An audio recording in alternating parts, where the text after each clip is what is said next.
नहीं पड़ेगी। लेकिन सीधी सादी सादगी पर तो हमें आज नहीं तो कल आना ही पड़ेगा। कहाँ तक जो है हम बर्बाद होते रहेंगे। ये कोई समझदारी की बात है? एक आदमी पूरी जिंदगी के पैसे जमा करता है, जमा करता है, जमा करता है, हर महीने जिसको जितनी तौफीक मिलती है बेचारा जमा करता है। या जिसके पास पैसे नहीं होते तो अल्लाह माफ करे वो लोन लेता है, ब्याज के चक्कर में पड़ता है और जिंदगी बर्बाद कर देता है। ऐसा हमारे समाज में कब तक चलता रहेगा? कब हम अपनी जिंदगी पर रहम खाएंगे? इसलिए मैंने जो मीडियम दरमियानी रास्ता जो सोचा है वो आप लोगों के सामने अर्ज कर रहा हूँ। एक मर्तबा एक दूल्हा हार पहन के एक बुजुर्ग के पास निकाह पढ़ने के लिए आया, तो बुजुर्ग ने बहुत अच्छे अल्फाज कहे कि बेटा आज हारने का दिन नहीं है, आज तो जीतने का दिन है। क्या कहा? आज हारने का दिन नहीं है, आज तो जीतने का दिन है। उम्मत पूरी जिंदगी पैसे जमा करती है, निकाह के 2 दिन में हार जाती है। वो निकाह के 1 हफ्ते में हार जाती है, सारे पैसे उड़ा देती है। लड़के वाले भी सारे पैसे उड़ा देते हैं, लड़की वाले भी सारे पैसे उड़ा देते हैं। और फिर खाने वाले खाने खाकर चले जाते हैं, सुबहान अल्लाह माशाअल्लाह वाह वाह करने वाले सुबहान अल्लाह माशाअल्लाह और वाह वाह करके चले जाते हैं। फिर पूरी जिंदगी लड़का और लड़की को भुगतना पड़ता है। ऐसा कब तक होता रहेगा? अब तो हमारे अंदर कुछ चेंजेस करने चाहिए ना हमारे अंदर। अल्लाह कुरान पाक में फरमाते हैं कि अल्लाह ताला क्या है, ला युगय्यिरु बिकौमिन हत्ता युगय्यिरु मा बिअनफुसिहिम, कि जब तक लोग अपने आप में तब्दीली करने का फैसला नहीं करते तब तक अल्लाह भी उनके अंदर तब्दीली नहीं करता।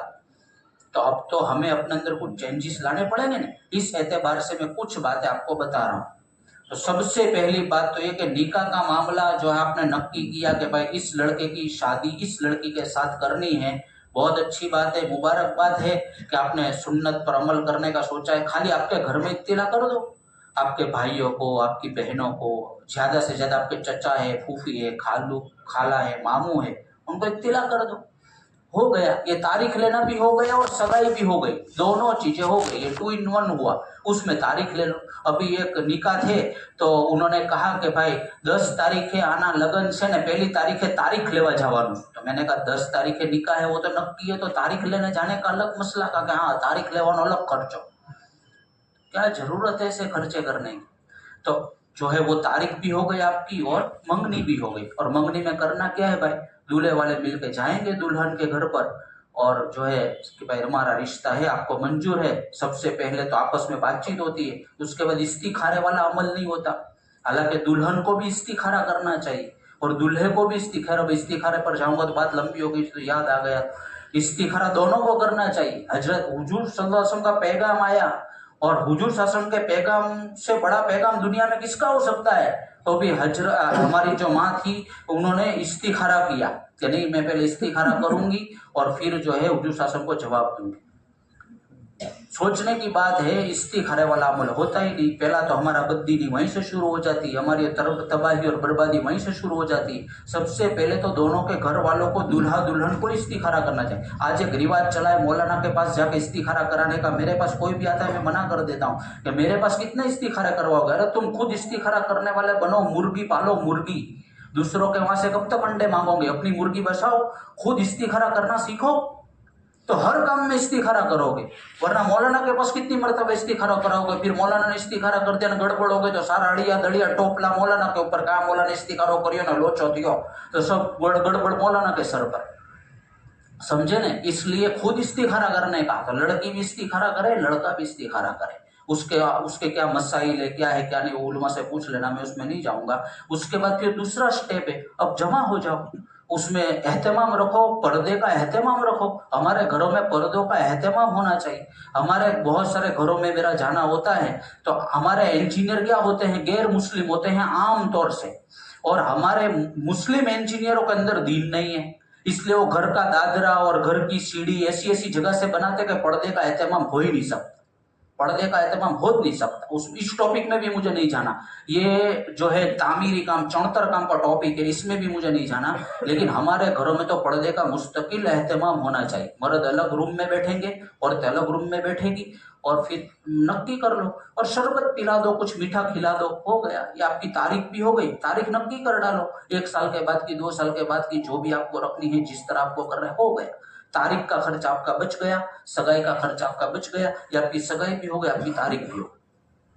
दूसरी बात, अब जब मौका आया शादी करने का, अब क्या होता है, हम लिस्ट बनाते हैं पूरा कि इसको दावत देनी है, इसको दावत देनी है, इसको दावत देनी है। कोई मना नहीं है, बनाओ लिस्ट, कौन मना करता है। हुजूर सल्लल्लाहु के बारे में आता है कि अब्दुर्रहमान बिन औफ रज़ियल्लाहु ताला अन्हु आया, तब हुजूर सल्लल्लाहु को पता चला कि इन्होंने तो शादी कर ली है, लेकिन वो तो 4-4 शादियां करते थे। हमारे जमाने में तो दूसरी के भी वांधे हैं, समझे ना, इसलिए उसके ऊपर कयास नहीं कर सकते, समझे। वहां कयास करना कयास मल फारिक है, इसलिए लिस्ट बनाओ, कोई वांधा नहीं। क्योंकि इस जमाने में तो लोगों को शादी दावत न देने से लोगों को बुरा लग जाता है। लिस्ट बनाओ, कौन मना करता है आपको, लिस्ट बनाओ, लेकिन उसमें भी कट मारो। क्या कट मारनी है उसके अंदर ये देखो, जो आपके घर के लोग हैं, आपके फैमिली मेंबर हैं, जो मैंने अभी बताया, चचा मामू वगैरह जो हमारे फैमिली मेंबर कहलाते हैं, उनको पूरे घर को दावत दे दो। जिसको पहले प्रथा चलती थी ना, सागमटा और पागड़ी बंद वगैरह जो बोलते थे, पूरे घर को ऑल फैमिली दावत दो, पूरे घर को दावत दो उनको। और जो आपके धंधे के साथी है या जो आपके पड़ोसी है, आपके रिश्तेदार नहीं होते हैं, या आपके जो महल्ले वाले हैं, उनको एक घर में एक आदमी को दावत दे दो। क्या जरूरत है पूरे घर को बुलाने की, क्या जरूरत है पूरे घर को खिलाने की। कोई फर्ज है, वाजिब है कि हम पूरे घर को खिला। हाँ, हम कभी दावत नहीं कर सकते, खुशी का मौका है कर रहे हैं, तो पूरे घर में से एक आदमी को खाली दावत दो, वहां भी कट मार। तो देखो, मैंने पहले आपको क्या बताया कि एक टारगेट अपना नक्की करो कि मुझे शादी इतने लाख की करनी, और दूसरे नंबर पर क्या बताया कि कट लगानी हर जगह। तो हमने यहाँ कट लगाई, लिस्ट कम हो गया हमारा। पहले लिस्ट बनता था 3000 आदमी का, अब हर घर में से एक एक ले लिया तो 1500 निकल गए, 2000 निकल गए, 1000 आदमी का लिस्ट बन गया। अब उसके बाद का मरहला क्या आता है, कंकोत्री का मरहला आता है। आज कंकोत्रियां इतनी महंगी हो गई, 100 रुपये की कंकोत्री, 200 रुपये की कंकोत्री। उसमें भी एक बुजुर्ग ने बहुत अच्छी बात बताई कि अगर आपको कंकोत्री का बहुत शौक है तो किताब छपवा डालो, 100 रुपये की तो किताब छप सकती है। कोई अच्छी किताब पसंद कर लो और उस किताब के अंदर पीछे अपना दावतनामा लिख डालो, कटला वागे निका नटला वागे खावानो। आदमी दो ही बात देखता है, तीसरी कोई बात कोई देखता नहीं है। કેટલા દુઆગીર છે ને કેટલા लिखितनकार છે ને, ऐसा कोई नहीं देखता। खाली खावानु क्यारे से ने लगन क्यारे से, दो देखता आदमी भाग जाता है, फिर कंकोत्री फेंक देता है। तो आपकी 100 रुपये का 1 मिनट में सत्यानाश हो जाता है। और मुझे तो उस वक्त दुख बहुत ज्यादा हुआ जब मैंने एक साथी को फोन करके कहा, मैंने कहा मदरसे का कार्ड मिला आपको। मदरसे का कार्ड हमारा तो बिल्कुल सीधा सिंपल होता है, कार्ड में प्रिंट होती है खाली। तो उन्होंने कहा कि हाँ, एक कार्ड तो आव्યું पर खबर नहीं कोनु आव्યું। तो दिल टुकड़े टुकड़े हो गया कि हम इतनी मोहब्बत से भेजते हैं, इनको मदरसे का क्या प्रोग्राम है ये देखने की भी फुर्सत नहीं है। तो बहुत सारे तो आपकी कंकोत्री भी नहीं देखते। उनकी घरवाली कहती है કેટલા વાગે ખાવાનું છે, તમે છે ને મહેમાન જમાતખાનામાં પહોંચી જાજો ને, એટલા વાગે લગન છે મસ્જિદ यूसुफમાં। वो कहता है हाँ, वो तो देखता भी नहीं है कि कंकोत्री में क्या लिखा है, समझे। तो ऐसी कंकोत्री में 100 रुपये, 500 रुपये, 1000 रुपये क्यों बर्बाद करने, वहां से अपने पैसों को बचाओ। और अगर करना ही है तो बुजुर्ग वाला तरीका बहुत समझ में आता है कि किताब छाप डालो, जिसकी कीमत एक किताब की 10 रुपये, 20 रुपये, 50 रुपये, 100 रुपये होती हो, हर एक के घर में किताब तकसीम कर दो। वो लोग पढ़ेंगे, आपको दुआएं मिलेगी, आपके लिए सवाब जारिया हो जाएगा। और उसके शुरू में लिख दो गटला वगैरह निका नटला वगैरह जम्मानो, मसला खत्म। एक छपवा दो उसके अंदर, मसला खत्म हो गया। तो इस तरह से हम कंकोत्री में भी कट मारेंगे, हम खाने वालों में भी कट मारेंगे। अब हमारा क्या हुआ कि भाई निकाह का दिन आया, माशाल्लाह, अल्लाह का शुक्र है, मस्जिद में हमारे अभी निकाह हो रहे, बहुत सारे खर्चों से अल्लाह में बचा रहे, बहुत सारी उम्मत में ये अमल में आ गए। अल्लाह का शुक्र, अल्लाह का एहसान, इसलिए इस पर बहुत कुछ बात नहीं करनी। फिर जो है खाने का वक्त आएगा। खाने के वक्त में क्या करना है, खाने के वक्त में मर्दों का खाना बिल्कुल अलग होना चाहिए और औरतों का खाना बिल्कुल अलग होना चाहिए, मिक्स नहीं होना चाहिए। बहुत सारे जमात खाने ऐसे हैं जहाँ पर मिक्स में होता है। अभी एक साथी का खाना हमारे मेहमान जमात खाने में था, उन्होंने बहुत अच्छी तरतीब की, औरतों का खाना दूसरे मंजिले पर रखा और मर्दों का पहले मंजिले पर रखा। और जब हम लोग खाना खा के बाहर निकले तो वो मुझे कहने लगे, और मैं इसीलिए कह रहा हूँ ताकि उनको भी सवाब मिले, कि उन्होंने मुझे कहा कि मौलाना औरतों का खाना नीचे रखते तो बेपर्दगी होती है। मैंने कहा आपकी बात बिल्कुल परफेक्ट है, औरत यहाँ से सीधी ऊपर चढ़ जाएगी, वहां बेपर्दगी का कोई सवाल ही नहीं। ऊपर खाने वाली भी औरतें और खिलाने वाली भी औरतें, और नीचे अगर औरतों का रखते हैं तो नीचे देग रहती है और दूसरा सब खिदमत वाले साथी रहते हैं। तो थोड़े मर्द भी नीचे रहते हैं, यहाँ औरतें रहती है, और मर्द ऊपर भी रहते हैं। तो मर्द ऊपर भी रहते हैं, नीचे भी रहते हैं, औरतें भी रहती हैं। तो उन्होंने क्या किया, औरतों को ऊपर जाने दिया, मर्दों को नीचे रख दिया सबको। मुझे बहुत अच्छा लगा, मैंने कहा बेहतरीन सोचा है आपने कि औरत और मर्द मिक्स हो जावे, इससे बचना ये इज्तिमाई काम में हमारी सबसे पहली शर्त, इससे हम बचेंगे। तो औरतों को जो ऊपर भेज दो, जो मर्दों का नीचे हो जाए, औरतों में तकसीम करने वाली औरतें हो, मर्दों में तकसीम करने वाला मर्द हो। अब एक मसला इसमें ये आएगा कि भाई मर्दों का जो खाना है वहां से औरतों को पहुंचाना पड़ेगा, तो वहां पहुंचाने वाला भाई हो तो सामने लेने वाली बहन हो, पहुंचाने वाला शोहर हो तो सामने लेने वाली बीवी हो, इस तरह से पहुंचाया जाएगा, महरम महरम को पहुंचाएगा। तो इसमें भी गुनाह नहीं होगा हमारा, माशाल्लाह, इसमें भी हम गुनाह से बच जाएंगे, समझे। तो ये हमारा खाना भी हो गया, और खाना में आपको जिस तरह करना हो उसकी मैं कोई वो बात करता नहीं हूँ। तो इस तरह हमने कंकोत्री में भी कमी की, दावत देने में लोगों को भी कमी की, खिलाने के अंदर हम गुनाह से बचे। इस तरह से करने के बाद अब आपको लड़की को क्या देना है क्या नहीं वो आपका इंटरनल मसला है, इसमें मैं कुछ नहीं बोलूंगा, आप जो चाहे दो, आपके आपके मशवरे की बात है, आपके एतबार से। अब आपने कितना सोचा था करने का? अच्छा, मेहर के अंदर क्या होता है? मेहर के अंदर जो है 33 ग्राम चांदी, ये कम से कम मेहर बताई गई। 33 ग्राम चांदी, चांदी का जो भाव चलता हो उसके गुणिया 33 ग्राम करना पड़े, ये 33 ग्राम चांदी हो गई, बराबर। उससे कम मेहर नहीं रख सकते, उससे ज्यादा जितना भी रखना हो रख सकेंगे। तो उसमें कोई मेहर फातमी देता है तो अच्छी बात है, और अगर इतना नहीं देता और 33 ग्राम चांदी भी नहीं देनी चाहिए, वो तो बहुत कम हो जाएगा, 3300 रुपये के आसपास हो जाता है उसका भाव, तो बहुत कम है। 3300 रुपये में तो लड़के के चलाने की साइकिल नहीं आती, तो घर को चलाने की औरत कहाँ से आएगी, समझे। इसलिए 3300 चांदी तो ये तो बहुत कम है।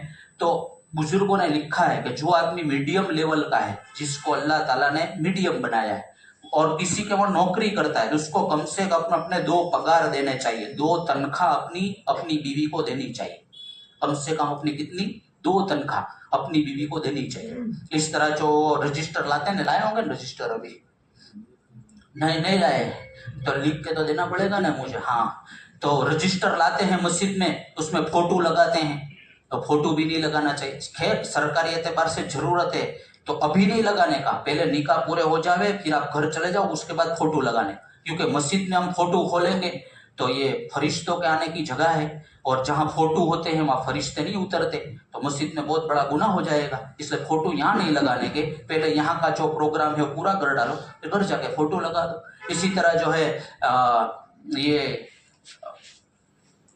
एक इजाजत का मसला है कि भाई लड़की की इजाजत लेने का मसला, तो उसमें वकील कौन बने? आमतौर से उसमें हमारी बहुत गड़बड़ होती है, वकील कौन बने? वकील बनने का सबसे बड़ा हक लड़की के बाप को है, लड़की का बाप वकील बनेगा। अगर बाप जो है वो मना करता है या लड़की शर्माती है बाप के सामने, तो भाई बनेगा। अब वकील को करना क्या है?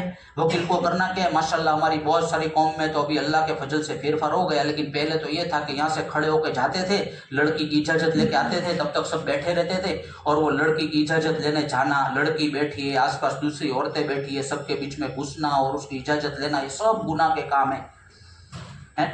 तो लड़की की इजाजत वकील लेगा। वकील कब लेगा? अकेले में ले लेगा, निकाह के 2 दिन पहले 4 दिन पहले, जब भी उसको मौका मिलेगा वो अपनी लड़की को बैठा के इजाजत लेगा। इजाजत लेने का तरीका क्या है? दूल्हे का नाम बोलो, दूल्हे के वालिद साहब का नाम बोलो, उसकी अटक बताओ, और अगर उसके ऐसे हमारे मोहल्ले में 2-3 बच्चे हैं तो वो बच्चा उसके सामने बिल्कुल वाज़ेह हो जाना चाहिए कि यही बच्चा है, इस तरह से बोलना जरूरी है।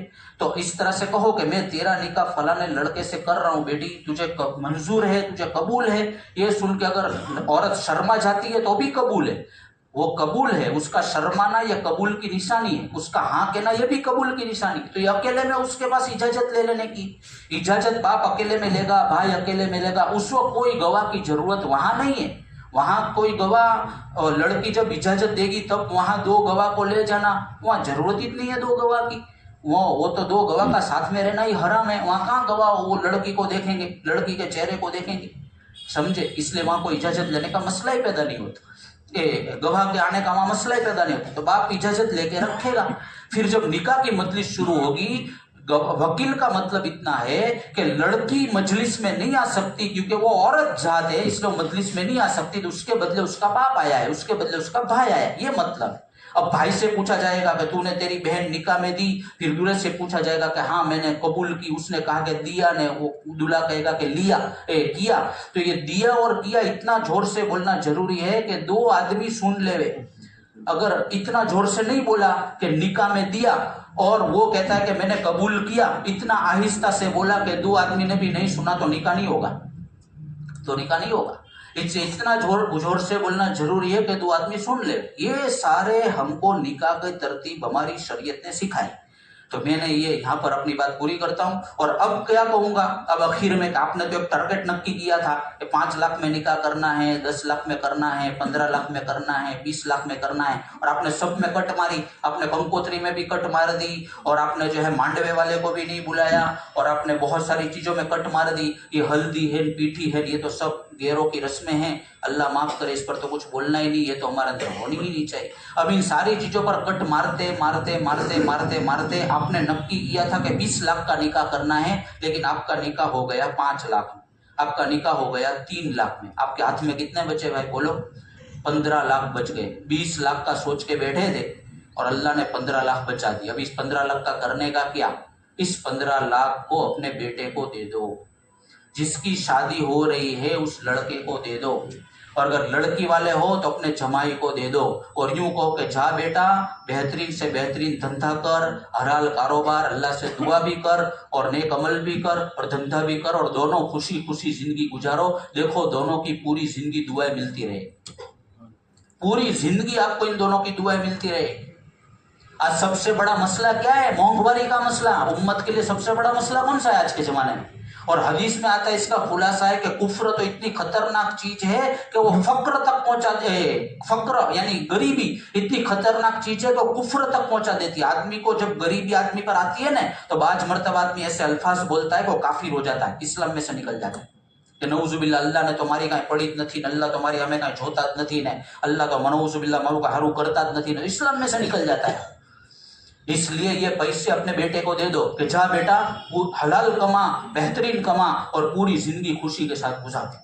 ये पैसे बचाने के हैं, ये हारने का दिन नहीं है दोस्तों, ये जीतने का दिन। ठीक है, ये चंद बातें जो मैंने सोची हुई थी, अल्लाह माफ करेगा इसमें गलती है। और इस तर्ज पर हमें अगर हम हमारी शादियों को लाएंगे तो पहले के बुजुर्गों की शादियां कैसे होती थी? हमारे उस्ताद से मोहतरम थे, इंतकाल हो गया, मस्जिद में खड़े होकर कह दिया कि भाई बैठे रहो, मेरे लड़के का निकाह है, फटाफट निकाह पढ़ा दिया। निकाह पढ़ाने के बाद कह दिया कि जितने बैठे हो कल खाने आ जाना, हो गए निकाह। हमारे एक दूसरे उस्ताद थे, वो अपनी लड़की को तबलीग का इज्तिमा होता है ना, हफ्तावारी हमारा तबलीग का इज्तिमा, उसमें अपने जो है पहुंच गए और कहा कि भाई सब बैठे रहो, मेरी लड़की का निकाह पढ़ाता हूँ। फिर निकाह पढ़ा दिया, और भाई को भी पता नहीं, बहन को भी पता नहीं, किसी को पता नहीं। लेकिन ये हाई लेवल है, हाई लेवल। इस लेवल तक पहुंचने का ईमान है हमारे पास? हमको तो भाई की भी डर लगती है, बहन की भी लगती है ना, काका की भी लगती है, मासी की भी लगती है, फूफी की भी लगती है ना, सब हमारा ऑपरेशन कर डालती है जमाओं पे। तो फिर कम से कम इतना तो करो। एक हदीस में है, इसका खुलासा है कि अगर तुम पूरे दिन पर नहीं चल सकते तो इत्तकू मस्ततातुम, जितना कर सकते हो इतना तो करो। अब जितना कर सकते उसमें से भी हम गए गुजरे। लड़के लड़कियों का खाना मिक्स में, अब तो अल्लाह माफ फरमावे, सगाइयों के अंदर लड़का लड़की को बाजू में बिठाया जाता है, फोटो लिए जाते हैं, वीडियो लिया जाता है, वहां तक वो बात पहुंच गई, सब गैरों के तरीके पर हो रहा है। इसलिए चंद बातें मैंने अर्ज की है। अल्लाह ताला हम तमाम को दिन पर चलने की और सही तरीके से अमल करने की तौफीक अता फरमाए।